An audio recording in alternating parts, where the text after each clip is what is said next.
السلام عليكم، بسم الله الرحمن الرحيم. احسن ناس واحسن جمهور في الدنيا.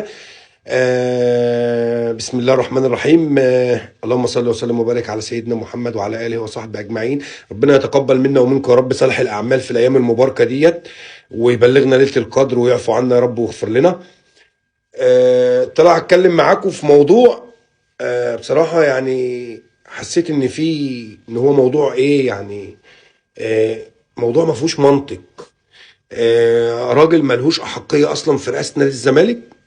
وكلنا عارفين ان هو مش رئيس لنادي الزمالك فعليا، رسميا فهميا نظميا زي ما تقول قول. هو مش رئيس لنادي الزمالك. طلعوا اوقفوه 3 شهور. آه، علشان ما وقفوه ليه؟ وقفوه ليه؟ عشان شتم كهربا؟ طب ما هو بيشتم امهات مصر كلها كل يوم. يعني ال3 شهور دول يعني علشان شتم كهربا يعني، او شتم كهربا. آه، ما هو العادي بتاعه ان هو كل يوم بيطلع يشتم. فيعني ال3 شهور دول على انهي شتيمه بالظبط؟ او على انهي سب وقذف بالظبط؟ ده هو اصلا لسه طالع من السجن في سب وقذف، وملوش احقيه اساسا في رئاسه نادي الزمالك بسبب السب والقذف. مش عارف.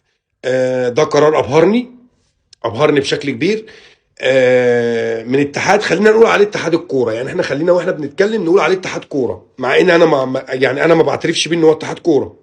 هم لا يفقهوا شيء عن كره القدم اطلاقا. نيجي بقى للنقطه المهمه.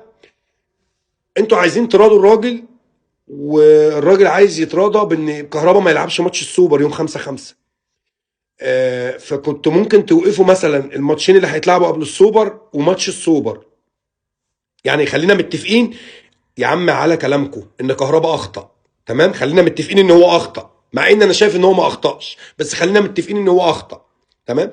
وعايز توقفه وعايز تراضي نادي الزمالك وتراضي رئيس نادي الزمالك اللي هو مش رئيس نادي الزمالك اصلا، او رئيس نادي الزمالك السابق بالنسبه لنا، لان انا راجل بفهم في الكوره، ده راجل رسمي فهم نظمي مش رئيس لنادي الزمالك. وعايز تراضيه وعايز تراضي جمهور. خلي جمهور الزمالك بعيد عشان ما حدش يزعل مني. عايز تراضي رئيس نادي الزمالك. طب انت دلوقتي اوقفوا الماتشين، ووقفوا ماتش الزمالك بتاع السوبر بتاع 5/5. انما ايه 12 مباراة دي؟ وانت عندك كام مباراة اصلا بتنظمها في الموسم عشان توقف لعيب؟ 12 مباراة.